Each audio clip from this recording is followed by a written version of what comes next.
ಎಲ್ಲರಿಗೂ ನಮಸ್ಕಾರ. ನಾನು ಸತೀಶ್ ಹೆಗಡೆ ದಂಟಕಲ್, ಯಕ್ಷಗಾನ ಭಾಗವತ. ಸೊಬಗಿದೆ ಎಲ್ಲೆಲ್ಲೂ ಸೊಬಸಿದೆ ಎಲ್ಲೆಲ್ಲೂ ಸೊಬಗಿ. ಮೊದಲು ಸ್ವಲ್ಪ ನನಗೆ ಪರಿಚಯ ಇರುವ ಮೊದಲು ಅವರ ಬಗ್ಗೆ ಒಂದು 4 ಮಾತನ್ನ ಹೇಳಿಕೊಳ್ಳಲೇಬೇಕು. ಹಾಗಾಗಿ ನಾನು ಸುಮಾರು 18ನೇ ವಯಸ್ಸಿನಲ್ಲೇ ಇರಬಹುದೋ ಏನೋ. ಆ ಸಂದರ್ಭದಲ್ಲಿ ಕಾಳಿಂಗನವರ ಪದ್ಯವನ್ನ ಪ್ರಥಮವಾಗಿ ಕೇಳಿದೆ. ಅದು ಅವರು 1 ವರ್ಷ ಪೆರಡೂರು ಮೇಳದಲ್ಲಿದ್ದರು. ವಿಜಯಶ್ರೀ ಪ್ರಸಂಗ ತುಂಬಾ ನಡೀತಾ ಇತ್ತು ಆ ವರ್ಷ. ಆ ಸಂದರ್ಭದಲ್ಲಿ ಯಕ್ಷಗಾನದಲ್ಲಿ ವಿಶೇಷವಾಗಿ ನಾನು ಕೇಳಿದ ಹಾಗೆ ಈ ಚಾಂದ್ರಾಗ ಅಥವಾ ಶಿವರಂಜಿನಿ ರಾಗ ಅಷ್ಟೊಂದು ಬಳಕೆಯಲ್ಲಿ ಇರಲಿಲ್ಲ. ಆ ಪ್ರಸಂಗದಲ್ಲಿ ಕಾಳಿಂಗನವರು ಆ ಪದ್ಯವನ್ನು ಹಾಡಿದಾಗ ಹಾರ್ಸಿಕಟ್ಟದಲ್ಲಿ ನಾನು ಪ್ರಥಮ ಬಾರಿಗೆ ಕೇಳಿದೆ, ಸಿದ್ದಾಪುರ ತಾಲೂಕು ಹಾರ್ಸಿಕಟ್ಟದಲ್ಲಿ. ಆ ಸಂದರ್ಭದಲ್ಲಿ ಈ ರೀತಿಯೂ ಒಂದು ಪದ್ಯವನ್ನ ಹೇಳಬಹುದೇ ಎಂಬ ಪ್ರಶ್ನೆ ನನ್ನಲ್ಲಿ ಮೂಡಿದ್ದಲ್ಲದೆ ಅವರ ಕಂಠಕ್ಕೆ ಪ್ರಥಮ ಬಾರಿಗೆ ನಾನು ಮಾರಿ ಹೋದೆ, ಅಂದ್ರೆ ಆಕರ್ಷಿತನಾದೆ. ನಾನು ಅಂತಲ್ಲ, ಬಹುತೇಕವಾಗಿ ಕಾಳಿಂಗನವರ ಪದ್ಯ ಕೇಳಿದವರು, ಅವರ ಕಂಠಕ್ಕೆ ಒಲಿದೇ ಇದ್ದವರು ಅಥವಾ ಅವರ ಕಂಠದ ಆಕರ್ಷಣೆಗೆ ಒಳಗಾಗದೇ ಇದ್ದವರು ನನಗೆ ಗೊತ್ತಿದ್ದಾಗ ಯಾರೂ ಇಲ್ಲ ಅಂತ ಹೇಳ್ಬೋದು. ಅಂತಹ ಒಂದು ಯಕ್ಷಗಾನಕ್ಕಾಗಿಯೇ ಹುಟ್ಟಿದ ಒಬ್ಬ ಭಾಗವತರು ಮತ್ತು ಆ ಕಂಠಸಿರಿಯನ್ನ ಹೊಂದಿದವರು. ಒಂದು ನೆನಪಾಗ್ತದೆ ನನಗೆ ಸಂಗತಿ. ಹಾರ್ಸಿಕಟ್ಟದಲ್ಲಿ ಅವರು ಪೆರಡೂರು ಮೇಳದ ನಂತರ ಸಾಲಿಗ್ರಾಮವನ್ನು ಸೇರಿದಾಗ ನಾಗಶ್ರೀ ಪ್ರಸಂಗ, ಅವರ ಅತ್ಯಂತ ಅವರಿಗೂ ಅವರೇ ರಚನೆ ಮಾಡಿದ ಪ್ರಸಂಗ, ಅವರಿಗೆ ಕೀರ್ತಿಯನ್ನು ತಂದುಕೊಟ್ಟಂತಹ ಪ್ರಸಂಗ ಸಾಲಿಗ್ರಾಮ ಮೇಳದಲ್ಲಿ ಅವರಿದ್ದಾಗ ಹಾರ್ಸಿಕಟ್ಟದಲ್ಲಿ ಒಂದು ಆಟ ಆಯಿತು. ಆವತ್ತು ಇನ್ನೂ ಯಕ್ಷಗಾನವನ್ನು ನೋಡದ, ಯಕ್ಷಗಾನವನ್ನೇ ಕೇಳದ ಒಬ್ರು ಪುಣಾದಿಂದ ಒಬ್ರು ಬಂದಿದ್ರು. ಪುಣಾ, ಮಹಾರಾಷ್ಟ್ರ. ಅಲ್ಲಿಂದ ಬಂದವರು ಅವರು ಯಕ್ಷಗಾನಕ್ಕೆ ತಾನು ಬರೋದಿಲ್ಲ, ಯಕ್ಷಗಾನ ತನಗೆ ಇಷ್ಟ ಇಲ್ಲ ಅಂತ ಹಾರ್ಸಿಕಟ್ಟದಲ್ಲಿ ಅವರು ಬಂಧುಗಳಿದ್ದಾರೆ, ಅವ್ರ ಮನೆಯಲ್ಲಿ ವಸತಿ ಮಾಡಿದ್ರು. ಆದರೆ 1-1:30 ಹೊತ್ತಿಗೆ ಎಚ್ಚರಾದಾಗ ಅವರು ಒಂದು ಕಂಠದ ಅಲೆಯನ್ನು ಕೇಳಿ, ಇದೇನಿದು, ತಾನು ಈವರೆಗೂ ಕೇಳಲಿಲ್ವಲ್ಲ ಅಂತ ಹೇಳಿ ಆಟಕ್ಕೆ ಬಂದು ಕುಳಿತವರು ಬೆಳಗೊರಿಗೆ ನಾವುಡ್ರ ಪದ್ಯವನ್ನು ಕೇಳಿ ಮತ್ತೆ ಅವರಿಗೆ ಫೋನ್ ಮಾಡ್ತಿದ್ದಾರೆ. ಹಾರ್ಸಿಕಟ್ಟದ ಒಬ್ಬ ಶಾಂತಭಾಗ್ ಸಹೋದರಿದ್ದಾರೆ, ಅವರ ಸಂಬಂಧಿಯವರು. ನಾವುಡ್ರ ಆಟ ಯಾವಾಗಿದೆ? ಈಗ ಸಣ್ಣ ಮಕ್ಕಳಿರುವಾಗಿಂದ ಯಕ್ಷಗಾನವನ್ನು ನೋಡುತ್ತಾ ಬೆಳೆದವರಿಗೆ ಯಕ್ಷಗಾನ ಆಕರ್ಷಣೆ ಆಗುವುದು ದೊಡ್ಡ ವಿಚಾರವಲ್ಲ. ಸಹಜವಾಗಿ ಅವರಲ್ಲಿ ಆಸಕ್ತಿ ಇರ್ತದೆ. ಯಕ್ಷಗಾನವನ್ನು ಮಕ್ಕಳಿದ್ದಾಗಲೂ ನೋಡದೆ ಪ್ರಥಮ ಬಾರಿ ನೋಡಿದಾಗಲೇ ನಾವುಡರು ಅವರನ್ನು ಆಕರ್ಷಣೆಗೆ ಒಳಪಡಿಸಿದರು ಅಂದ್ರೆ ಅವರ ಕಂಠಸಿರಿ ಹೇಗಿದೆ ಅಂತ ಇದು ಒಂದು ಒಳ್ಳೆಯ ಉದಾಹರಣೆ ಅಂತ ನನಗನಿಸ್ತದೆ. ಕಾಳಿಂಗನವುಡರ ಪರಿಚಯ ನನಗಾದದ್ದು ಸಾಲಿಗ್ರಾಮ ಮೇಳದಲ್ಲಿ ಅವರಿದ್ದಾಗ. ನಾನು ತುಂಬಾ ಆಟಕ್ಕೆ ಹೋಗ್ತಿದ್ದೆ, ನೋಡ್ತಿದ್ದೆ, ಅವರನ್ನು ಕಂಡು ನಗುತ್ತಿದ್ದೆ. ಆದರೆ ಅವ್ರ ಹತ್ತಿರ ಹೋಗ ಮಾತಾಡ್ಲಿಕ್ಕೆ ನನಗೆ ಭಯ ಇತ್ತು. ಚೌಕಿ ಹೋಗುದು, ಒಂದ್ಸಲ ಕೈ ಮುಗಿದು ಭಾಗವತ್ರೆ ಅಂತ ಹೇಳಿ ಮತ್ತೆ ಮನೆಗೆ ಬರೋದು, ಅಥವಾ ರಾತ್ರಿನೇ ಚೌಕಿಯಲ್ಲಿ ಅವ್ರನ್ನ ಭೇಟಿ ಆದರೆ ಬೆಳಕು ತನಕ ಆಟ ನೋಡಿ ಬರೋದು, ಈ ರೀತಿಯಾಗಿತ್ತು. ಆಗ ಅವರ ಸಾತ್ ಮದ್ದಲೆಗಾರರು ಸುಪ್ರಸಿದ್ಧ ಮದ್ದಲೆಗಾರರಾದ ಶಂಕರ ಭಾಗವತರಿದ್ದರು. ಚಂಡೆಯಲ್ಲಿ ಮಂದರ್ತಿ ರಾಮ ಇದ್ದ. ಇದು ಯಕ್ಷಗಾನ ಕ್ಷೇತ್ರದ ಸಾಮಾನ್ಯ ಎಲ್ಲರಿಗೂ ತಿಳಿದ ವಿಚಾರ. ಆಗ ಕಾಳಿಂಗನವರು ಒಂದು ಸಲ ನನ್ನ ಹತ್ರ ಮಾತಾಡಬೇಕಿತ್ತು, ನೀನು ಸತೀಶ ಅಲ್ವಾ ಹೀಗೆ ಹೇಳಿದ್ರು. ಆಗ ನಾನು, ಅಯ್ಯೋ, ಕಾಳಿಂಗನವರು ನಮ್ಮ ಹತ್ರ ಮಾತಾಡೋದು ಅಂದ್ರೆ ನಮಗೊಂದು ಸೌಭಾಗ್ಯ. ಅದು ಒಂದು ಯಾವುದೋ ಸಿನಿಮಾ ಸ್ಟಾರ್ಗಳು, ಅತ್ಯಂತ ಪಬ್ಲಿಸಿಟಿ ಇರುವಂತಹ ವ್ಯಕ್ತಿಗಳ ಜೊತೆಗೆ ಮಾತಾಡಿದ ಹಾಗೆ ಒಂದು ಸಂತೋಷವನ್ನು ಕೊಡ್ತು. ಏನು ವಿಚಾರ ಇರ್ಬೋದು ಅನ್ನುವ ಒಂದು ಕುತೂಹಲವನ್ನು ನನ್ನಲ್ಲಿ ಮೂಡ್ತು. ಆಗ ಒಂದು ದಿವಸ ಅವರು ಪಂಚಲಿಂಗದಲ್ಲಿ ಆಟ ಇತ್ತು. ನಾನು ಪಂಚಲಿಂಗ ಆಟಕ್ಕೆ ಬೆಳಗ್ಗೆನೆ ಹೋಗಿದ್ದೆ. ಅಲ್ಲಿ ಒಬ್ರು ಕೇಶವ ಹೆಗಡೆ ಅವರು ಅಂತ ನಂಗೆ ನೆನಪು, ಈಗ ಆಟದ ಕಾಂಟ್ರಾಕ್ಟರ್ ಮಾಡುವವರು. ಅವರು ಆಟ, ಸತೀಶ ನೀನು ಅಲ್ಲಿ ಬಾ ಅಂತ ಹೇಳಿದ್ರು. ನಾನು ಪಂಚಲಿಂಗಕ್ಕೆ ಹೋದೆ. ಅಲ್ಲಿ ಬೆಳಗ್ಗೆನೆ ಸುಮಾರು ಜನರು ಸೇರಿದ್ರು. ಆವಾಗ ಮೇಳದಲ್ಲಿ ಯಾಜಿಯವರಿದ್ರು, ಮತ್ತೆ ಅವತ್ತಿನ ಮಟ್ಟಿಗೆ ಅಲ್ಲಿ ಮುತ್ತುಗಾರಿ DJ ಹೆಗಡೆಯವರು ಕೂಡ ಬಂದಿದ್ರು. ಅವರು ಕಾಳಿಂಗನವರು ಎಲ್ಲ ಸುದ್ದಿಯನ್ನು ಹೇಳ್ತಾ ಇದ್ರು. ಆಮೇಲೆ ಮಧ್ಯಾಹ್ನ ಸ್ನಾನ ಮಾಡಿ ಬಂದು ಕುಳಿತವರು ಬೇರೆ ಒಂದು ವಿಚಾರ ಮಾತಾಡೋದು ಅಂದ್ರೆ ಅವರು ನನ್ನ ಹತ್ರ ನನ್ನ ತಂಗಿಯನ್ನ ಶಂಕರ ಭಾಗವತರಿಗೆ ಕೊಟ್ಟು ಮದುವೆ ಆಗಿದೆ. ಈಗ ಅವ್ರು ನನ್ನ ಬಾಬಾ, ಅದು ತುಂಬಾ ವರ್ಷದ ಹಿಂದಿನ ಕತೆ. ಆ ವಿಚಾರವನ್ನ ಪ್ರಸ್ತಾಪ ಮಾಡಿದ್ರು ಅವ್ರು ನನ್ನ ಹತ್ರ. ಹೀಗೆ ನಿನ್ನ ತಂಗಿಯನ್ನು ಮದುವೆ ಆಗುವ ಮನಸ್ಸಿದೆ ಶಂಕರ ಭಾಗವತರಿಗೆ, ಕೊಟ್ರೆ ಏನು ತೊಂದರೆ ಸತೀಶ ಅಂತ ಕೇಳಿದ್ರು.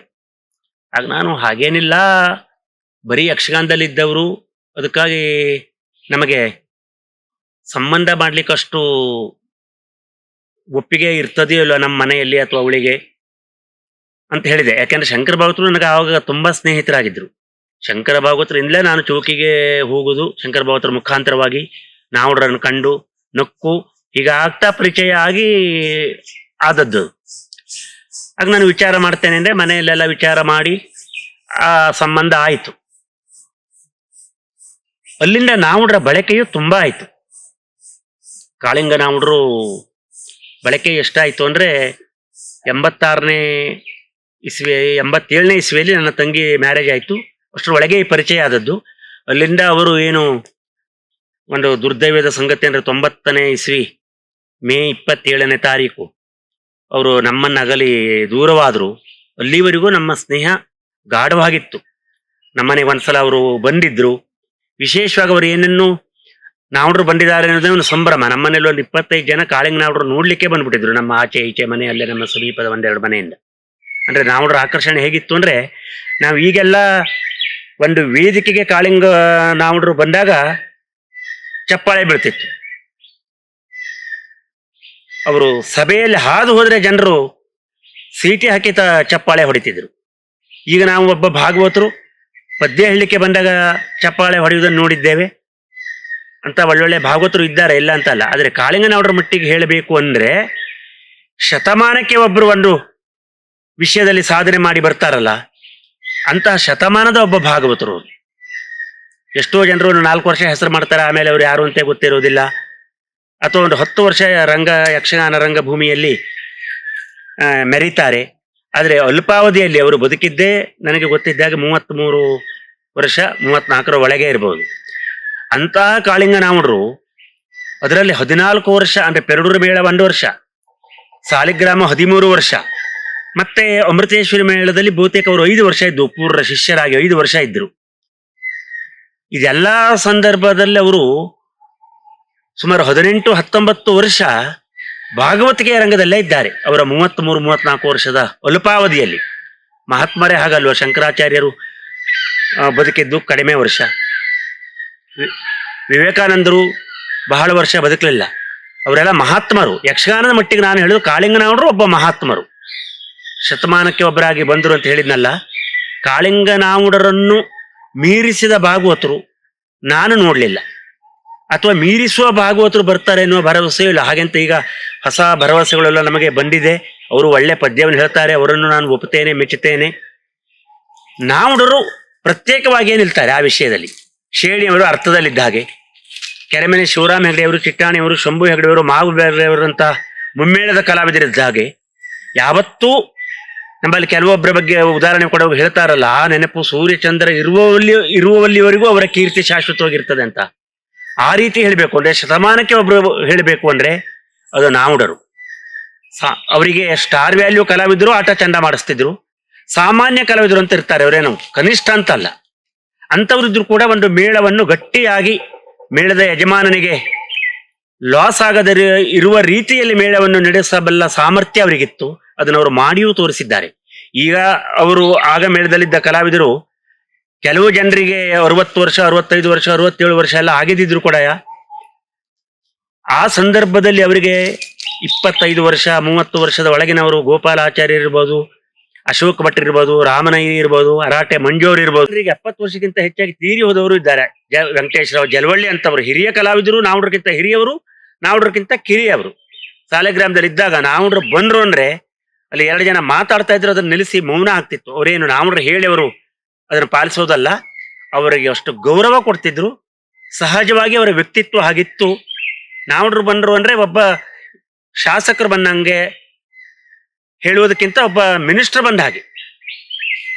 ಅಂತಹ ಯೋಗ್ಯತೆಯನ್ನು ಪಡೆದಂತಹ ಮಹಾನ್ ಕಲಾವಿದರು ನಾನು ನೋಡ್ಲಿಲ್ಲ. ಬಹುತೇಕ ಮುಂದೆ ನೋಡೋದು ಕಷ್ಟ. ಯಾಕೆಂದ್ರೆ ಇನ್ನು ಯಾವತ್ತೋ ಒಬ್ರು ಬರ್ಬೋದು, ಯಾವ ವಿಷಯದಲ್ಲಿ ಒಬ್ರು ಬರೋದೇ ಇಲ್ಲ ಅಂತಲ್ಲ. ಆದರೆ ಅಂತಹ ಮಹಾತ್ಮರು ಹುಟ್ಟುವಾಗ ಒಂದು ಹಿರಿಯರ ಮಾತಿನ ಪ್ರಕಾರ 100 ವರ್ಷಗಳು ಸಲ್ಲಬೇಕು ಮಹಾತ್ಮರು ಹುಟ್ಟಬೇಕಾದ್ರೆ ಅಂತ ಹೇಳ್ತಾರೆ. ಹಾಗೆ ಕಾಳಿಂಗನಾವುಡ್ರಂತ ಒಬ್ಬ ಭಾಗವತರು ಬರ್ಲಿಕ್ಕೆ ಬಹುತೇಕ ಅವರ ನಂತರ ಒಂದು 100 ವರ್ಷವೇ ಕಳಿಬೇಕೋ ಏನೋ. ಅವರ ಹತ್ತತ್ರ ಹೋಗ್ಬೋದು, ಅವರ ಹಾಗೆ ಸಾಮಾನ್ಯ ಹಾಡಬಹುದು. ಆದರೆ ನಾವುಡ್ರು ಪ್ರತ್ಯೇಕವಾಗಿ ನಿಲ್ತಾರೆ. ಹಾಗೆ ಸಂಗೀತ ಕ್ಷೇತ್ರದಲ್ಲಿ ಭೀಮಸೇನ ಜೋಶಿ ಅಂತವರು ಒಂದು ಶತಮಾನಕ್ಕೊಬ್ಬರು ಅಂತ ಸಂಗೀತಗಾರರೇ ಹೇಳ್ತಾರೆ ಆ ಮಾತನ್ನ. ಅವರಷ್ಟೇ ಹೆಸರಿದ್ದಂಥ ಪಂಡಿತ ಜಸರಾಜ್, ಇನ್ನು ಅನೇಕ ಜನರು, ಪಂಡಿತ್ ಬಸವರಾಜ್, ರಾಜಗುರು, ಗಂಗೂಬಾಯಿ, ಹಾನ್ಗಲ್ ಇಂಥವ್ರು ಹೇಳಿದ ಮಾತು ಅದು. ಹಾಗೆ ಕಾಳಿಂಗನಾವುಡ್ರ ಬಗ್ಗೆ ಯಾವುದೇ ಭಾಗವತನ ಕೇಳಿ, ಅವ್ರಿಗಿಂತ ಹಿರಿಯ ಭಾಗವತನ ಕೇಳಿದ್ರು. ಸ್ವತಃ ಅವರ ಗುರುಗಳು, ನನ್ನ ಗುರುಗಳು ಹೌದು, ಉಪ್ಪೂರು ನಾರಾಯಣ ಭಾಗವತರು, ನಮ್ಮ ಸಿದ್ದಾಪುರ ತಾಲೂಕಿನ ಹೇರೂರಿನ ಆಟದಲ್ಲಿ ನನಗಿಂತ ಸಮರ್ಥ ನನ್ನ ಶಿಷ್ಯ ಕಾಳಿಂಗನಾವುಡ ಅಂತ ಹೇಳಿದ್ರು. ಇನ್ನೇನು ಬೇಕು ಒಬ್ಬ ಶಿಷ್ಯನಿಗೆ? ಗುರುವಿನ ಅನುಗ್ರಹದಕ್ಕಿಂತ ದೊಡ್ಡ ಅನುಗ್ರಹವೇ ಇಲ್ಲ. ಯಾಕೆಂದ್ರೆ ಹರನಾದ್ರೂ ಮುನಿಬಹುದು, ಹರ ಮುನಿದ್ರು ಗುರು ಕಾಯ್ತಾನಂತೆ. ಅಂತ ಗುರುವಿನ ಮಾತು ಇದು. ಅಂತರಂಗ ತುಂಬಿ ಉಪ್ಪೂರರಂತಹ ಒಬ್ಬ ಭಾಗವತ ಶ್ರೇಷ್ಠರಾಡಿದ ಮಾತು ಕಾಳಿಂಗನಾವುಡ್ರ ಬಗ್ಗೆ. ಸ್ವತಃ ನಾವುಡ್ರ ಅಪ್ಪ ಕೂಡ ರಾಮಚಂದ್ರ ನಾವುಡ್ರು ಸುಪ್ರಸಿದ್ಧ ಭಾಗವತರವರು. ಅವರು ವಿಶೇಷವಾಗಿ ಈ ಕಡೆ ಎಲ್ಲ ಮೇಳದಲ್ಲಿ ತಿರುಗಾಟ ಮಾಡದೆ ಇದ್ದುದರಿಂದ ಕೆಲವು ಜನರಿಗೆ ಗೊತ್ತಿಲ್ಲ. ಅವರು ಅಪ್ಪ ಮಗ ದ್ವಂದ್ವವನ್ನು ನಾನು ಕೇಳಿದ್ದೇನೆ. ಸುಧನ್ವಾರ್ಜುನದ ಭೂಪಾಲ ತನುಜ ಸುಧನ್ವನೆ ಕೇಳ ಅಪೇಕ್ಷಿಸುವೆ ಯುದ್ಧ ಸುಮ್ಮನೆ. ಈ ಪದ್ಯವನ್ನು ಅವರ ಅಪ್ಪ ಮಗ ಹೇಳಿದ್ದು ಅದು ನಮಗೆ ಗೊತ್ತಾಗ್ತದೆ. ಕಾಳಿಂಗನಾವುಡರ ಶೈಲಿ ಯಾವುದು ಅಂದ್ರೆ ಅವರ ಅಪ್ಪನದ್ದೇ ಶೈಲಿ, ಹಳೆಯ ಪ್ರಸಂಗದ ಪದ್ಯ ಹೇಳುವಾಗ. ಇನ್ನು ಹೊಸ ಪ್ರಸಂಗಕ್ಕೆ ಅವರು ಹಾಡುವಾಗ ಬೇರೆ ಬೇರೆ ಭೀಮ್ ಪಲಾಸ್, ಕೇದಾರ್, ಕಲಾವತಿ ಎಲ್ಲ ರಾಗವನ್ನು ಅವರು ಬಳಸಿದ್ದಾರೆ ಅವತ್ತೇ, ಈಗ 40 ವರ್ಷದ ಹಿಂದೆ. ಆದರೆ ಕೆಲವು ಪ್ರಸಂಗ ಬಂದಾಗ, ಕೆಲವು ಪದ್ಯಗಳು ಬಂದಾಗ ಮಾತ್ರ ಆ ರಾಗವನ್ನು ಬಳಸ್ತಿದ್ರು ಅವರು, ಅದಕ್ಕೆ ಒಪ್ಪುತ್ತದೆ ಅಂತ ಆದ್ರೆ ಮಾತ್ರ. ಆದ್ರೆ ಈಗೇನಾಗಿದೆ ಕೇಳಿದ್ರೆ, ಒಂದು ಪ್ರಸಂಗದಲ್ಲಿ ಒಂದು 2-3 ಕೇದಾರ ರಾಗ ಇದ್ದೇ ಇರ್ತದೆ, ಕಲಾವತಿ ರಾಗವೂ ಇದ್ದೇ ಇರ್ತದೆ.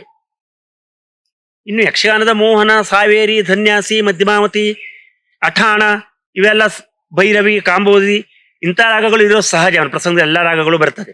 ಆದರೆ ಕೇದಾರದಂಥ ರಾಗವನ್ನು ಹಾಕುವಾಗ ಕಾಳಿಂಗನಾವುಡ್ರು ಇನ್ನು ನಾನಿಲ್ಲಲರಿಯ ಎನ್ನ ಮೋಹದಿಯ ಕರೆಯ ಕೀಚಕವದೆ ಪದ್ಯದಲ್ಲಿ ಮಾತ್ರ ಹೇಳಿದ್ದನ್ನ ಕೇಳಿದ್ದೆ.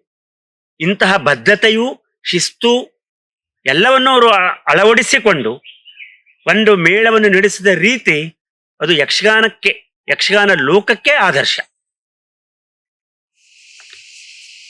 ಕಾಳಿಂಗನಾವುಡರ ಜೊತೆಯಲ್ಲಿ ನಡೆದ ಕೆಲವು ಘಟನೆಗಳನ್ನು ನಾನು ಹೇಳಬೇಕು ಅಂತಂದ್ರೆ, ಅವರು ಎಲ್ಲರಿಗೂ ಗೌರವ ಕೊಡ್ತಿದ್ರು, ಕಿರಿಯರನ್ನು ಅತ್ಯಂತ ಗೌರವದಿಂದ ಕಾಣುತ್ತಿದ್ರು, ಅವಕಾಶಗಳನ್ನು ಕೊಡ್ತಿದ್ರು.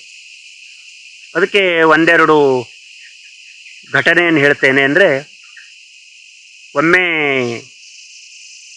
ಸಿರ್ಸಿ ರಾಮಚಂದ್ರ ಹೆಗಡೆ ಪುರ್ಲೆ ಮನೆ ಅಂತ ಯಕ್ಷಗಾನ ವಲಯದಲ್ಲಿ ಗೊತ್ತು, ಯಾಕೆಂದ್ರೆ ಅವರು ತುಂಬ ವರ್ಷ ಮೇಳ ನಡೆಸಿದವರು.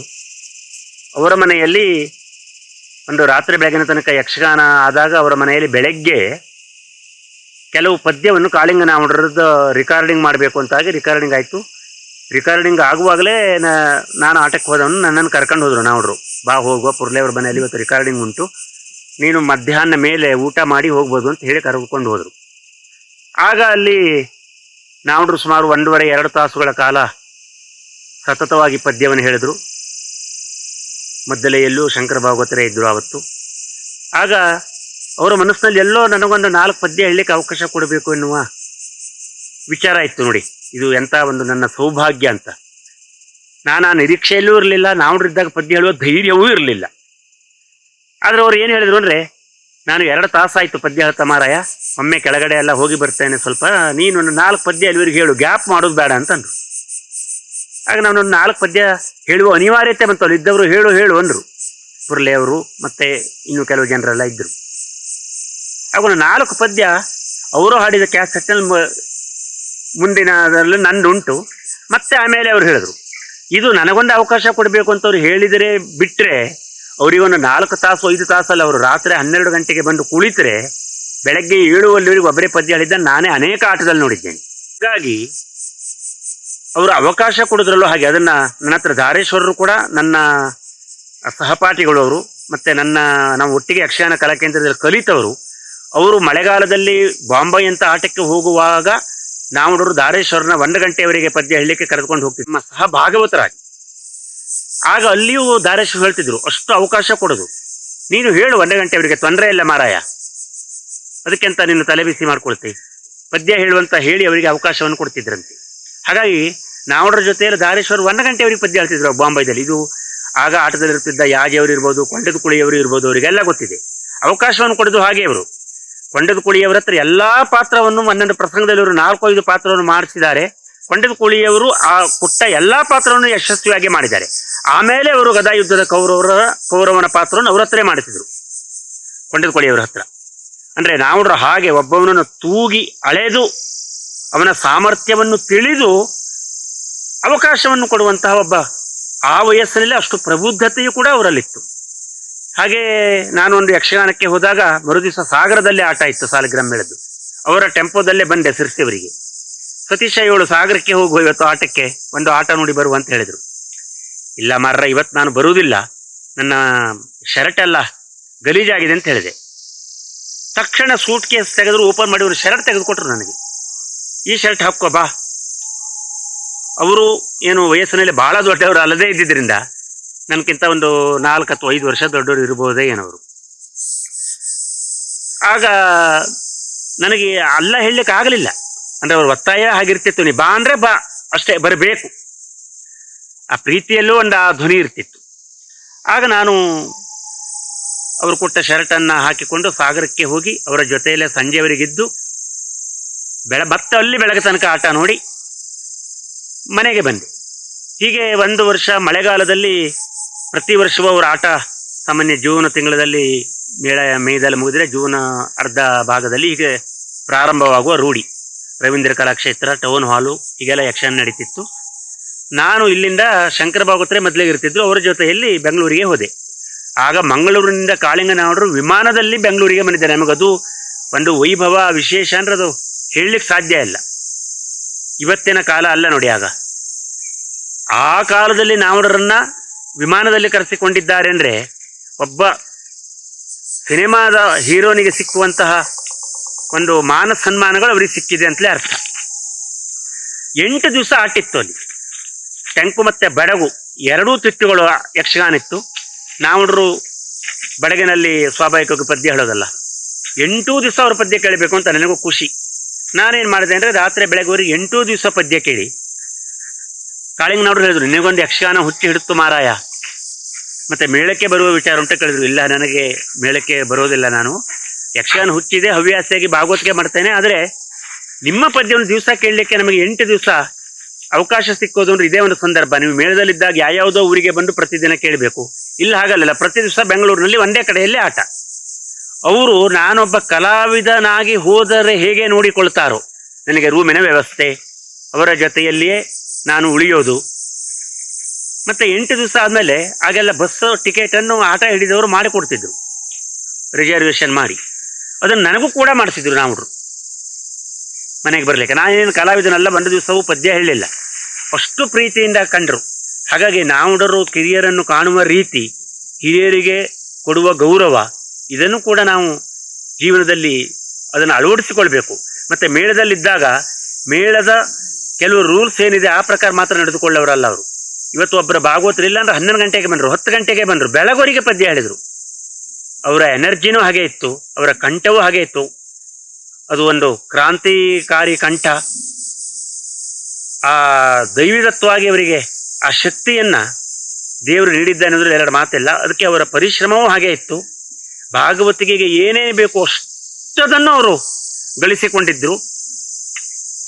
ಹಾಗಾಗಿ ಇಂಥ ಕೆಲವು ಘಟನೆಗಳು ನೆನಪಾಗ್ತದೆ.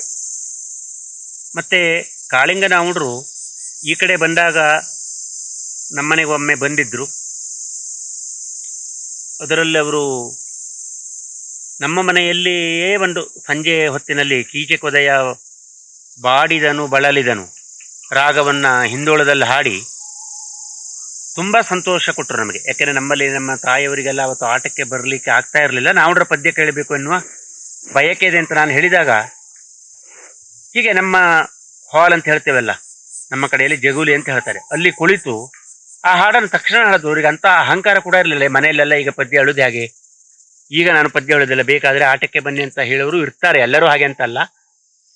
ಆದ್ರೆ ಆ ಸಂದರ್ಭದಲ್ಲಿ ನಾವುಡ್ರಂತ ಒಬ್ಬ ಮೇರು ಭಾಗವತರು ನಮ್ಮನೆ ಜಗುಲಿಯಲ್ಲಿ ಒಂದು ಪದ್ಯವನ್ನು ಹೇಳಿ ಸಂಜೆ ಊಟ ಮಾಡಿ ನಾವು ಒಟ್ಟಿಗೆ ಆಟಕ್ಕೆ ಹೋಗಿದ್ದಿದೆ.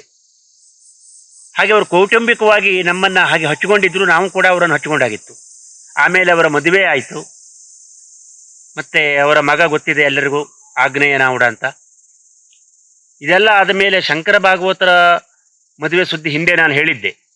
ಮದುವೆ ಆದ ವರ್ಷ ಮಳೆಗಾಲದಲ್ಲಿ ಅವ್ರ ಮನೆಗೆ ಒಂದು ಊಟಕ್ಕೆ ಕರೆದ್ರು. ಆಗ ಅವರು ನನಗೆ ನೀನೂ ಬರಬೇಕು ಅಂತ ಒತ್ತಾಯ ಮಾಡಿದ್ರು. ನನಗೇನೋ ಊರ ಕಡೆ ತೊಂದರೆ ಇತ್ತು. ಹಾಗಾಗಿ ನಾನು ನನ್ನ ತಮ್ಮನನ್ನು ಅವರ ಮನೆಗೆ ಕಳಿಸಿಕೊಟ್ಟಿದ್ದೆ. ನನ್ನ ತಮ್ಮನ ಹೆಸರು ಮಂಜುನಾಥ ಅಂತ. ಅವನು ತುಂಬ ಯಕ್ಷಗಾನ ಪ್ರೇಮಿ, ಮತ್ತೆ ತಾಳ ರಾಗಗಳ ಬಗ್ಗೆ ಅವನಿಗೆ ಪರಿಚಯವಿರೋದ್ರಿಂದ ಯಕ್ಷಗಾನವನ್ನು, ಅದರಲ್ಲೂ ಭಾಗವತಿಕೆಯನ್ನು ತುಂಬ ಗ್ರಹಿಸಿ ನೋಡುವ ಅವರ ಮನೆಗೆ ಹೋಗಿ ಅವರ ಜೊತೆಯಲ್ಲಿ ಓಡಾಡಿ ಅವ ಬಂದು ಹೇಳ್ತಿದ್ದ, ಎಷ್ಟು ಪ್ರೀತಿಯಿಂದ ಅವರೊಂದು ಸ್ನಾನ ಮಾಡುವಾಗ ಕೂಡ ಇವನ ಹತ್ರ ಕತೆ ಹೇಳ್ತಾ ಇರ್ತಿದ್ರಂತೆ. ನನ್ನ ಅಣ್ಣ ಬರ್ಬೋದಿತ್ತು ಮಾರಾಯ, ಅಲ್ಲ ನೀನು ಬಂದಿದ್ದು ಒಳ್ಳೇದಾಯ್ತು, ಅದಕ್ಕಲ್ಲ. ಹೀಗೆ ಅಂದ್ರೆ ಹಚ್ಚಿಕೊಂಡ್ರೆ ಹಾಗೆ ಒಬ್ಬರನ್ನ. ದಕ್ಷಿಣ ಕನ್ನಡದಲ್ಲಿ, ನಮ್ಮ ಉತ್ತರ ಕನ್ನಡದಲ್ಲಿ ಆದರಾತಿಥ್ಯ ತುಂಬಾ ಇದೆ, ದಕ್ಷಿಣ ಕನ್ನಡದಲ್ಲಿ ಇಲ್ಲ, ಇದೆಲ್ಲ ಸುಳ್ಳು. ಅವರವರ ಒಡನಾಟ ಇದ್ದ ಹಾಗೆ. ಅವ್ರು ಇಲ್ಲಿಂದ ನಮ್ಮನ್ನು ಅಲ್ಲಿಗೆ ಕರೆದಿದ್ದಾರೆ. ಶಂಕರ ಭಾಗವತರಾದ್ರೆ ಅವರು ಹೊಸ ದಂಪತಿಗಳು ಅಂತ ಅವ್ರ ಮನೆಗೆ ಊಟಕ್ಕೆ ಹೋಗುವವರು ಮದುವೆ ಮರು ದಿವಸ. ಅದರ ಜೊತೆಯಲ್ಲಿ ನೀವೂ ಬರಬೇಕು ಅಂತ ನಮಗೊಂದು ಆಮಂತ್ರಣ ಅವರಿಗೆ. ಇದು ಹೆಗ್ಗಳಿಕೆಗೆ ಹೇಳುವುದಲ್ಲ, ನಾನೊಬ್ಬ ದೊಡ್ಡ ಭಾಗವತ ಅಂತಲ್ಲ. ಆದ್ರೆ ಅವರ ಗುಣ ಹೇಗಿತ್ತು ಹೇಳೋದು ಇಲ್ಲಿ ಮುಖ್ಯ ಉದ್ದೇಶ. ಅಂತ ಸರಳ ಸಜ್ಜನಿಕೆ ವ್ಯಕ್ತಿಯೂ ಆಗಿದ್ರು. ಇದು ಸಿಗೋದು ತುಂಬಾ ಅಪರೂಪ. ಇನ್ನು ಸಿದ್ಧಾರ್ಥದಲ್ಲಿ ಒಂದು ಘಟನೆ ಅಂದ್ರೆ ಪಟ್ಟಾಭಿಷೇಕ ಪ್ರಸಂಗವಾಗಿತ್ತು. ಶ್ರೀರಾಮ ಪಟ್ಟಾಭಿಷೇಕದಲ್ಲಿ ಹಾಡೋದು ಅಂದ್ರೆ ತುಂಬಾ ಕಷ್ಟ. ಅದರಲ್ಲೂ ಅವತ್ತು ಮಹಾಬಲ ಹೆಗಡೆಯವರ ದಶರಥ, ಕೊಲ್ಲೂರು ರಾಮಚಂದ್ರರಾವ್ ಅವರ ಕೈಕೇಯಿ, ಕುಂಜಾಲು ರಾಮಕೃಷ್ಣ ಅವರ ಮಂಥರೆ, ಕೆ ಗೋವಿಂದ ಭಟ್ಟರ ರಾಮ, ಇನ್ನು ಕೆಲವು ಪಾತ್ರಗಳನ್ನು ಯಾರ್ಯಾರೋ ಮಾಡಿದ್ರು. ಮುಖ್ಯವಾಗಿ ಇದಿಷ್ಟು ನನಗೆ ನೆನಪಿದೆ. ಆ ದಿವಸ ನಾವುಡ್ರು ಒಬ್ಬರೇ ಭಾಗವತರು. ಪಟ್ಟಾಭಿಷೇಕ ಮತ್ತು ಭರತಾಗಮನ ಆಖ್ಯಾನ. ಮಹಾಬಲ ಹೆಗಡೆಯವರ ದಶರಥನಿಗೆ ಅಂತ ಮೇರು ನಟ ಒಬ್ಬರು ದಶರಥನ ಮಾಡಿದಾಗೆ ಪದ್ಯ ಹೇಳುವಾಗ ನಾವುಡ್ರಿಗೆ ಇನ್ನು 22 ವರ್ಷ. ಹೇಗಿರ್ಬೋದು ಅದು? ಆವತ್ತಿನ ಆಟ ಹೇಗಿತ್ತು ಅಂದ್ರೆ, ವಿಶೇಷವಾಗಿ ಪಟ್ಟಾಭಿಷೇಕದಂತಹ ಪ್ರಸಂಗದ ಪದ್ಯ ಅಂದ್ರೆ ನೆಬ್ಬೂರವರು ಆ ಪದ್ಯವನ್ನು ಹೀಗೆ ಹೇಳಬೇಕು ಅಂತ ಸ್ಥಾಪನೆಯಾದ ದಿವಸಗಳದು. ಆ ಸಂದರ್ಭದಲ್ಲಿ ಆವತ್ತಿನ ಆಟಕ್ಕೆ ನೆಬ್ಬೂರು ಭಾಗವತರ ಸುಖ ನೋಡ್ಲಿಕ್ಕೆ ಬಂದಿದ್ರು. ಅವರು ಎಂ ಎ ಹೆಗಡೆಯವರು ಸಿದ್ದಾಪುರದಲ್ಲಿರ್ತಿದ್ರು. ನಮ್ಮ ದಿವಂಗತ ಎಂ ಎ ಹೆಗಡೆಯವರು ಯಕ್ಷಗಾನ ಅಕಾಡೆಮಿಯ ಮಾಜಿ ಅಧ್ಯಕ್ಷರಾಗಿದ್ರಲ್ಲ ಅವರು. ಅವರ ಜೊತೆಯಲ್ಲಿ ನೆಬ್ಬೂರು ಕೂಡ ಆಟಕ್ಕೆ ಬಂದಿದ್ರು. ಅವರು ಕುಳಿತು ಕೇಳಿದ್ದಾರೆ, ಎಂ ಎ ಹೆಗಡೆಯವರು ಮತ್ತೆ ನೆಬ್ಬೂರು ಭಾಗವತರು ಪಟ್ಟಾಭಿಷೇಕವನ್ನು ಈ ರೀತಿ ಬೆಳಗೋರಿಗೆ ಪದ್ಯ ಹೇಳಿದ್ದನ್ನು ನೋಡಿ ಅವರು ಕೂಡ ಆಮೇಲೆ ಚೌಕಿ ಮನೆ ಅಂದ್ರೆ ಬಣ್ಣದ ಮನೆಗೆ ಹೋಗಿ ಕಾಳಿಂಗನಾವುಡರಿಗೆ ನೆಬ್ಬೂರು ಒಂದು ಆಶೀರ್ವಾದ ರೂಪದಲ್ಲಿ ನಿನ್ನ ಶಕ್ತಿ ಹೌದು ಮಾರಾಯ ಅಂತ ಹೇಳಿ ನೆಬ್ಬೂರು ಹೇಳಿ ಬಂದಿದ್ರು. ಅದನ್ನ ಹೇಳುವಾಗಲೂ ನಾನು ಚೌಕಿಯಲ್ಲಿದ್ದೆ ನಾವುಡ್ರ ಜೊತೆಯಲ್ಲಿ ಮಾತಾಡ್ತಾ. ಅಷ್ಟು ಒಡನಾಟ ನಂಗೆ ನಾವುಡ್ರದಿತ್ತು. ಪೌರಾಣಿಕ ಇರಲಿ ಹೊಸ ಪ್ರಸಂಗ ಇರಲಿ ಎರಡರಲ್ಲೂ ಸೈ ಎನಿಸಿಕೊಂಡವರು ಕಾಳಿಂಗನಾವುಡ್ರು ನಾನು ಕಂಡಾಗೆ ಪ್ರಥಮವಾಗಿ ಬರುವವರು. ಹಾಗೆ ಅವರ ಕೆಲವು ಇಷ್ಟಗಳು ಯಾವುದು ಅಂತ ನನಗೆ ಗೊತ್ತಿತ್ತು. ಅಂದ್ರೆ ಅವರ ಆಸಕ್ತಿ, ಅವರ ಅಭಿರುಚಿ. ಅವರಿಗೆ ಕ್ರಿಕೆಟ್ ಅಲ್ಲಿ ತುಂಬಾ ಆಸಕ್ತಿ ಇತ್ತು. ಆಗೆಲ್ಲ ಟೆಸ್ಟ್ಗಳೇ ಜಾಸ್ತಿ. ಸಿರ್ಸಿಯಲ್ಲಿ ಒಂದು ದಿವಸ ಅವರ ಮೇಳದ ಆಟ ಇದ್ದಾಗ ಕ್ರಿಕೆಟ್ ಇತ್ತು. ಇವತ್ತು ನಾನು ಎಲ್ಲರೂ ಒಂದು ಕ್ರಿಕೆಟ್ ನೋಡ್ಲಿಕ್ಕೆ ವ್ಯವಸ್ಥೆ ಮಾಡ್ಬೋದು, ಯಾಕಂದ್ರೆ ಎಲ್ಲರ ಮನೆಯಲ್ಲಿ ಈಗಿನ ಹಾಗೆ ಟಿವಿ ಇಲ್ಲ. ಅಪರೂಪದಲ್ಲಿ ಸಿರ್ಸಿಯಲ್ಲಿ ಇತ್ತು. ಒಬ್ಬರ ಮನೆಯಲ್ಲಿ ಟಿವಿ ಇತ್ತು, ಅದು ದಕ್ಷಿಣ ಕನ್ನಡದವರೇ ಆಗಿದ್ರು ಅವರು. ಅವರ ಮನೆಗೆ ನನ್ನ ಸ್ನೇಹಿತರೊಬ್ಬರು ವಿದ್ಯಾಧರ ಅಂತ, ಅವರು ಕರ್ಕೊಂಡು ಹೋಗಿ ನಾವುಡ್ರಿಗೆ ಟಿವಿ ನೋಡುವ ವ್ಯವಸ್ಥೆಯನ್ನು ಮಾಡಿಕೊಟ್ರು. ಅವರು ಬೆಳಗಿಂದ ಸಂಜೆ ತನಕ ಕ್ರಿಕೆಟ್ ನೋಡಿ ಮತ್ತೆ ರಾತ್ರಿ ಆಟದಲ್ಲಿ ಪದ್ಯ ಹೇಳಿದ್ರು. ಹೇಗಿದೆ ನೋಡಿ ಅವರ ಶಕ್ತಿ. ನಿದ್ದೆಯನ್ನೇ ಮಾಡಲಿಲ್ಲ. ಮತ್ತೆ ಅವರಿಗೆ ಅತ್ಯಂತ ಪ್ರೀತಿ ಅಂದ್ರೆ ಕ್ರಿಕೆಟ್ನಲ್ಲಿ ಅಂದಿನ ಕಪಿಲ್ ದೇವ್, ಕ್ರಿಕೆಟ್ ಹೀರೋ ಅವರಿಗೆ ಅವರು. ಹಾಗೆ ಅವ್ರು ನನ್ನ ಹತ್ರ ಹೇಳ್ತಿದ್ರು, ನನಗೆ ಕ್ರಿಕೆಟ್ನಲ್ಲಿ ಕಪಿಲ್ ದೇವ್, ರಾಜಕಾರಣದಲ್ಲಿ ರಾಮಕೃಷ್ಣ ಹೆಗಡೆ, ಮತ್ತೆ ಸಂಗೀತದಲ್ಲಿ ಬಾಲಮುರಳಿ ಕೃಷ್ಣ. ಬೇರೆಯವ್ರನ್ನ ಮೆಚ್ಚೋದಿಲ್ಲ ಅಂತಲ್ಲ, ಈ 3 ಜನರು ಅವರಿಗೆ ಅತ್ಯಂತ ಪ್ರೀತಿ ಆಯಾ ಕ್ಷೇತ್ರದಲ್ಲಿ. ಹಾಗೆ ಅವರು ಮರವಂತೆ ನರಸಿಂಹದಾಸರು, ನಮ್ಮ ನೆಬ್ಬೂರು ಭಾಗವತರು, ಹೀಗೆ ಅನೇಕ ಭಾಗವತರನ್ನು, ಕಡತೋಕ ಮಂಜುನಾಥ ಭಾಗವತರು, ಉಪ್ಪೂರಂತೂ ಅವರು ಗುರುಗಳು. ಸ್ವಾಭಾವಿಕವಾಗಿ ಅವರಿಗೆ ಗುರುಗಳ ಮೇಲೆ ತುಂಬಾ ಭಕ್ತಿ, ಭಯ ಎರಡೂ ಇತ್ತು. ಈ ಪದ್ಯವನ್ನು ಹೀಗೆ ಹೇಳಬೇಕು ಮಾರ, ಇಲ್ದೋ ಹೋದ್ರೆ ಉಪ್ಪೂರ್ ಏನಾದ್ರು ಹೇಳ್ಬೋದು ನಾಳೆ ಎನ್ನುವ ಭಯದಿಂದ ಭಕ್ತಿಯಿಂದ ಪದ್ಯವನ್ನು ಶ್ರದ್ಧೆ ಕೊಟ್ಟು ಲಕ್ಷ್ಯ ಕೊಟ್ಟು ಹೇಳ್ತಿದ್ರು. ಇದೆಲ್ಲ ಕಾಳಿಂಗನಾವುಡ್ರ ಮಗ ಆಗ್ನೇಯ ನಾವುಡ ಅಂತ. ನಾನು ನಾವುಡ್ರ ಪರಿಚಯ ಇದ್ದಾಗಲೂ ಅವನ ಹೆಸರನ್ನು ಕೇಳಿದ್ದೆ, ಸಣ್ಣವನಿದ್ದ ಅವ ಆಗ. ಆದರೆ ಈ ಒಂದು 3-4 ತಿಂಗಳ ಹಿಂದೆ ಒಂದು ಸಂದರ್ಶನದಲ್ಲಿ ನಾನು ಅವನನ್ನು ನೋಡಿದೆ. ಮತ್ತೆ ಅವನ ಸಂದರ್ಶನದ ಮಾತುಗಳನ್ನು ಕೇಳಿದಾಗ ಒಮ್ಮೆ ನನ್ನ ಜೀವನಾವಧಿಯಲ್ಲಿ ಆಗ್ನೇಯ ನಾವುಡರನ್ನ ಭೇಟಿ ಮಾಡಬೇಕು, ಅವನಲ್ಲಿ ಒಂದು 10-15 ನಿಮಿಷವಾದರೂ ಸಮಯ ಕಳೆದು ಮಾತನಾಡಬೇಕು ಎನ್ನುವ ಒಂದು ಆಸೆ ನನ್ನಲ್ಲಿ ಯಾಕೋ ಹುಟ್ಟಿಕೊಂಡಿತು. ಯಾಕೆಂದರೆ ಒಂದು ನಾವುಡರ ಮುಖವನ್ನು ಕಂಡ ಹಾಗೆ ನನಗೆ ಅನುಭವವಾಯಿತು. ನಾವುಡರ್ಗಿಂತ ಎತ್ತರ ಜಾಸ್ತಿ ಇದ್ದಾನವನು. ಅವನ ನಗು ಮತ್ತು ಮಾತನಾಡುವ ರೀತಿ ಎಲ್ಲವೂ ಕೂಡ ಸಹಜ. ಅದು ತಂದೆಯ ಎಲ್ಲ ಲಕ್ಷಣಗಳನ್ನು ಇರೋದರಿಂದ ಅವನನ್ನು ಒಮ್ಮೆ ಭೇಟಿ ಮಾಡಿ ಮಾತನಾಡಬೇಕು. ಮತ್ತು ಅವನಲ್ಲಿಯೇ ಮತ್ತೊಮ್ಮೆ ನಾನು ಅವನನ್ನು ನೋಡಿದರೆ ನಾವುಡರನ್ನು ಕಂಡ ಹಾಗೆ ಇನ್ನೊಮ್ಮೆ ನಾವುಡರನ್ನು ಕಂಡ ಅನುಭವ ಆಗಬಹುದು ಎನ್ನುವುದು ನನ್ನೊಂದು ಆಸೆ. ಬೆಂಗಳೂರಲ್ಲಿ ತುಂಬ ಜನ ನಾವುಡರ ಮಗ ಆಗ್ನೇಯ ನಾವುಡರ ಪರಿಚಯ ಇದ್ದವರು ಇದ್ದಾರೆ. ಒಮ್ಮೆ ನಾನು ಬೆಂಗಳೂರಿಗೆ ಹೋದಾಗ ಆಗ್ನೇಯ ನಾವುಡರನ್ನ ಮೀಟ್ ಮಾಡಬೇಕು ಅನ್ನುವ ಒಂದು ಆಸೆಯನ್ನು ಹೊಂದಿದ್ದೇನೆ. ನಾವುಡರ ಬಗ್ಗೆ ನೆನಪು ಮಾಡಿದಷ್ಟು ಮತ್ತು ನೆನಪುಗಳು ಬರ್ತಾನೆ ಇರ್ತದೆ. ಯಾಕೆ ಕೇಳಿದರೆ ಅಷ್ಟು ವಿಷಯವನ್ನು ಅವರು ನಮಗೆ ಕೊಟ್ಟು ಹೋಗಿದ್ದಾರೆ. ನನಗೆ ಒಂದು ನೆನಪು ಬರ್ತಾ ಇದೆ. 1978ರಲ್ಲಿ ನಾನು ಹಂಗಾರಕಟ್ಟೆ ಯಕ್ಷಗಾನ ಕಲಾಕೇಂದ್ರ ಹಾಗೂ ಕೂಟದಲ್ಲಿ ನಡೀತಿತ್ತು, ಅಲ್ಲಿದ್ದೆ. ನನ್ನೊಟ್ಟಿಗೆ ಆ ವರ್ಷವೇ ಬಂದ ಖ್ಯಾತ ಭಾಗವತರಾದಂಥ ಸುಬ್ರಹ್ಮಣ್ಯ ಧಾರೇಶ್ವರ್ ಅವರು ಇದ್ರು. ಆಗ ಅವರು ಕೂಡ ವಿದ್ಯಾರ್ಥಿ. ಆಗ ಒಂದು ದಿವಸ ಪಟ್ಟಾಭಿಷೇಕದ ಪದ್ಯವನ್ನ ಹಿರಿಯ ವಿದ್ಯಾರ್ಥಿಗಳಿಗೆ ಉಪೂರ್ವ ಭಾಗವತರು ನಮ್ಮ ಗುರುಗಳು ಹೇಳಿಕೊಡ್ತಾ ಇದ್ರು. ಆ ಸಂದರ್ಭದಲ್ಲಿ ಕಾಳಿಂಗನಾವುಡ್ರು ಬಂದಾಗ ಉಪೂರ್ರು ಒಂದು ಪಟ್ಟಾಭಿಷೇಕದ ಪದ್ಯ ಹೇಳೋ ಮಾರಾಯ, ಹುಡುಗರೆಲ್ಲ ಕೇಳಲಿ, ಅಂದರೆ ಯಕ್ಷಗಾನ ವಿದ್ಯಾರ್ಥಿಗಳೆಲ್ಲರೂ ಕೇಳಲಿ ಅಂತ ಹೇಳಿದ್ರು. ಆಗ ನಾವುಡರು ಪಟ್ಟಾಭಿಷೇಕದ ಪದ್ಯವನ್ನು ಸ್ವಾಭಾವಿಕವಾಗಿ ವೀರ ದಶರಥ ನೃಪತಿ ಇಲ್ಲಿಂದ ಆರಂಭಿಸಿ ನಾಳೆ ರಾಮಚಂದ್ರಗೆ ಹೇಳಿದ್ರು. ಮತ್ತೆ ಈ ಮಾತಾಡುವರೆ ಆಳಿ ಮೊದಲಾದ ಪದ್ಯಗಳನ್ನು ಹೇಳಿದಾಗ ಆ ನಾಳೆ ರಾಮಚಂದ್ರಗೆ ಎಲ್ಲ ಪದ್ಯವನ್ನು ಚೆನ್ನಾಗಿ ಹೇಳಿದ್ದಾರೆ. ಅದರಲ್ಲಿಯೂ ವಿಶೇಷವಾಗಿ ನಾಳೆ ರಾಮಚಂದ್ರಗೆ ನಮಗೆ ಎಷ್ಟು ಪ್ರಭಾವ ಬೀರ್ತು ಅಂದರೆ ಅದು ಧಾರೇಶ್ವರಿಗೂ ಕೂಡ ಹೌದು. ನಾನು ಅವರು ತುಂಬ ಸ್ನೇಹಿತರು ಆಗಿದ್ವಿ ಅವಾಗಲ್ಲಿ. ಈಗಲೂ ಆ ಸ್ನೇಹ ಹಾಗೆ ಇದೆ. ಧಾರೇಶ್ವರರು ನಾವು ಮಾತಾಡ್ಕೊಂಡಾಯ್ತು. ಅವ್ರ ಪದ್ಯ ಹೇಳಿ ಹೋದ ನಂತರ ಸಂಜೆ ನಮಗೆ 5:30 ನಂತರ ಕ್ಲಾಸ್ ಬಿಡ್ತಿದ್ರು. ಆಗ ನಾವು ಮಾತಾಡಾಯ್ತು, ನಾವು ಇದನ್ನ ಕಲಿಯೋದು ಕಷ್ಟ, ನಾವು ಸುಮ್ಮನೆ ಏನೋ ಒಂದು ಉತ್ಸಾಹದಲ್ಲಿ ಈ ಕಲಾ ಕೇಂದ್ರಕ್ಕೆ ಬಂದಾಯ್ತು. ಆದರೆ ಇವತ್ತು ನಾವುಡ್ರ ಪದ್ಯವನ್ನು ಕೇಳಿದ ಮೇಲೆ ಇದು ನಮ್ಮಿಂದ ಸಾಧ್ಯವೇ ಇಲ್ಲ. ಅಂದ್ರೆ ಆ ಪದ್ಯವನ್ನು ಕೇಳಿ ನಾವು ಅಷ್ಟು ಮನ ಸೋತು ಇದು ನಮ್ಮಿಂದ ಆಗ್ಲಿಕ್ಕಿಲ್ಲ. ಆ ಕಂಠ ಸಿರಿ ಆಗಲಿ, ಆಮೇಲೆ ಆ ಸಾಹಿತ್ಯ ಹೇಳುವ ರೀತಿ ಆಗಲಿ, ಆ ಪದ್ಯದ ಮುಟ್ಟನ್ನ ತಾಳಕ್ಕೆ ಹೊಂದಿಸುವ ರೀತಿ, ಇದನ್ನೆಲ್ಲ ಕಂಡು ನಾವು ಮನೆಗೆ ಹೋಗೋಣ ಅಂತ 1-2 ನಿಮಿಷ ಯೋಚಿಸಿ ಆಮೇಲೆ ನೋಡುವ, ಬರೋದು ಬಂದಿದ್ದೇವಲ್ಲ, 4 ತಿಂಗಳು ಅಭ್ಯಾಸ ಮಾಡಿ ಆಮೇಲೆ ಇದನ್ನು ಮುಂದುವರಿಸಬೇಕೋ ಬಿಡಬೇಕು ಅಂತ ಮಾತಾಡಿದ್ದು ಕೂಡ ಇದೆ. ಇದು ನಾವುಡರು ಇದ್ದಾಗ ನನಗೆ, ನಾನು ಭಾಗವತಿಕೆಯನ್ನು ಕಲಿಯುತ್ತಿರುವ ಸಂದರ್ಭದಲ್ಲಿ ಧಾರೇಶ್ವರರ ಒಟ್ಟಿಗೆ ಆದ ಅನುಭವ.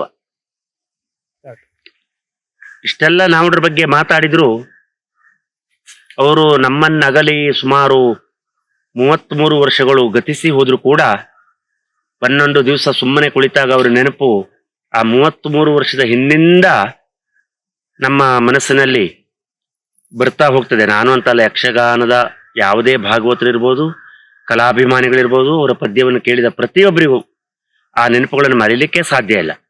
10-15 ನಿಮಿಷ ನಾವು ಒಬ್ಬರೇ ಕುಳಿತಾಗ ಅವರ ನೆನಪುಗಳನ್ನು ಒಮ್ಮೆ ಮಾಡಿದರೆ ನಮ್ಮ ಕಣ್ಣು ಒದ್ದೆಯಾಗ್ತದೆ. ಈಗಲೂ ಕೂಡ ಅಂದ್ರೆ ಅದು ಎಷ್ಟು ಅದ್ಭುತವಾದಂತಹ ವಿಚಾರವನ್ನು ನಮಗೆ ಅವರು ಬಿಟ್ಟಿದ್ದಾರೆ. ಆ ನಿರೀಕ್ಷೆಯೂ ಕೂಡ ಇರಲಿಲ್ಲ. ಯಾಕೆಂದ್ರೆ ಅವರು ಯಾವುದೋ ಕಾಯಿಲೆಗೋ ತುತ್ತಾಗಿ ನಮ್ಮನ್ನು ಅಗಲಿದ್ದಲ್ಲ. 1990 ಮೇ 26ಕ್ಕೆ ಎಲ್ರಿಗೂ ಗೊತ್ತಿದೆ, ಸಾಗರದಲ್ಲಿ ಯಕ್ಷಗಾನ ಪ್ರದರ್ಶನವಿತ್ತು.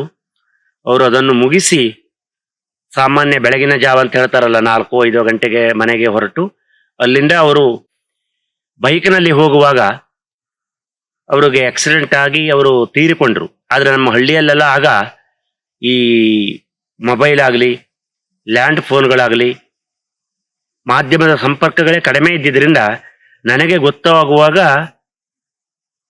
ಅದು ಮೇ 28ಕ್ಕೆ ಗೊತ್ತಾಗಿದೆ ನನಗೆ. ಅವರು ಮೇ 27 ನಮ್ಮನ್ನು ಅಗಲಿದ್ದು.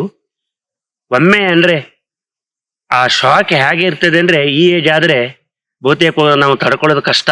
ಅವಾಗ ತಡ್ಕೊಂಡಿದ್ದೇವೆ ಅಂತಲ್ಲ, ತಕ್ಷಣ ಆದ್ರೂ ನಮಗೆ ಅಲ್ಲಿಗೆ ಹೋಗ್ಲಿಕ್ಕೆ ಆಗದಿದ್ರು ಗೊತ್ತಾಗುವಾಗಲೇ ಅವರು ತೀರಿದ ಮರುದಿನವಾದ್ರೂ ನಾನು ಸಿರ್ಸಿಗೆ ಹೋಗಿ ಅಲ್ಲಿ ಅಕಸ್ಮಾತ್ ಅವರನ್ನ ನೋಡ್ಲಿಕ್ಕೆ ಎಲ್ಲೋ ಉಮ್ಮಚ್ಚಿಗೆ ಕಡೆನೋ ಏನೋ ಹೋದ ಕೊಂಡದ ಕುಳಿಯವರು ಸಿರ್ಸೆ ಬಸ್ ಸ್ಟ್ಯಾಂಡ್ ನಂಗೆ ಸಿಕ್ಕಿದ್ರು. ತಾನು ಈಗ ನಾವಡ್ರ ಮನೆಗೆ ಹೋಗ್ತಾ ಇದ್ದೇನೆ, ಹೀಗಾಗಿದೆ ಎನ್ನುವ ವಿಷಯ ತನಗೂ ಗೊತ್ತಾಯ್ತು ಅಂತ ಅವರು ಅತ್ಯಂತ ಉದ್ವೇಗದಲ್ಲಿ ಮತ್ತು ಒಂದು ಖೇದದಲ್ಲಿ ಇದ್ದರು. ಬಸ್ಸನ್ನು ಹತ್ತಿ ಅವರು ಹೋದ್ರು. ನಾನು ಸುಮ್ಮನೆ ಆದ್ರೂ ಒಂದು ಸಿರ್ಸೆವರಿಗೆ ಹೋಗಿ ಏನ್ ಮಾಡ್ತೇನೆ, ಏನು ಮಾಡಿದ್ದಿಲ್ಲ. ಒಂದು 15 ನಿಮಿಷ ಅಲ್ಲಿ ನಿಂತು ಮತ್ತೆ ಮನೆಗೆ ಬಂದು, ಆಮೇಲೆ ಪೇಪರ್ ಎಲ್ಲ ಬಂತು, ಅದ್ರ ಓದಿ ಆಯ್ತು. ಮುಂದೆ ಎಲ್ಲರಿಗೂ ಗೊತ್ತಿದ್ದಂತ ವಿಷಯ.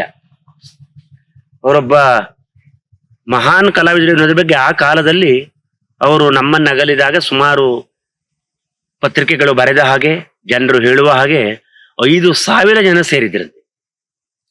ಅಂದ್ರೆ ಅವರಿಗೊಂದು ಅವರ ಅಂತ್ಯ ದರ್ಶನ ಪಡಿಲಿಕ್ಕೆ, ಒಂದು ಮಾಲೆ ಹಾಕಿ ಬರ್ಲಿಕ್ಕೆ ಕಿಲೋಮೀಟರ್ ಗಟ್ಟಲೆ ಕ್ಯೂ ನಿಂತಿದ್ರು. ಅಂದ್ರೆ ನಾವುಡ್ರ ಜನಪ್ರೀತಿ ಯಾವ ರೀತಿ ಇತ್ತು ಅನ್ನೋದು ನಾವು ಅರ್ಥ ಮಾಡ್ಕೊಳ್ಬಹುದು.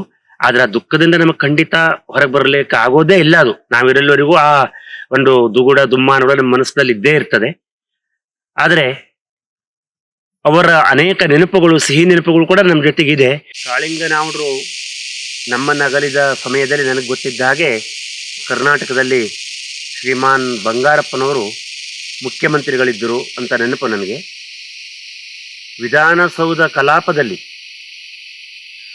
ಒಬ್ಬ ಯಕ್ಷಗಾನ ಭಾಗವತರಿಗೆ ಸಂತಾಪ ಸೂಚಕವನ್ನು ಸೂಚಿಸಿ ಅವರ ಜನ ಮನದಲ್ಲಿ ನೆಲೆನಿತ್ತ ಪದ್ಯ, ವನವಿಹಾರದ ಪದ್ಯ ಎಲ್ಲೆಲ್ಲೂ ಇದ್ದ ಹಾಗೆ ಹೂಗಳ ಕಂಪು ತಂಪು ಸಂತಸವ ಬೀರಿದೆ. ಆ ಸಾಹಿತ್ಯವನ್ನು ಅವರಷ್ಟೇ ಚೆನ್ನಾಗಿ ಹೇಳ್ತಿದ್ರು. ಆ ಹಾಡನ್ನೇ ಹಾಕಿ ಮೇಲಿನಿಂದೆಲ್ಲ ಹೂಗಳನ್ನ ಚೆಲ್ಲಿ ಅವರಿಗೆ ಒಂದು ಮರಣೋತ್ತರವಾಗಿ ರಾಜ್ಯೋತ್ಸವ ಪ್ರಶಸ್ತಿ ಕೊಟ್ಟರು. ಅಂದ್ರೆ ಎಷ್ಟು ದೊಡ್ಡ ಭಾಗವತರು ಅಥವಾ ಎಷ್ಟು ದೊಡ್ಡ ಒಂದು ಆ ವಿಷಯದಲ್ಲಿ ಅವರು ಸಾಧನೆಯನ್ನು ಮಾಡಿದ್ದಾರೆ ಅನ್ನೋದಕ್ಕೆ ಬೇರೆ ಉದಾಹರಣೆ ಬೇಡ ಅನ್ನೋದು ನನ್ನ ಭಾವನೆ. ಬೆರಳ ಮೂವಿನೊಳಿ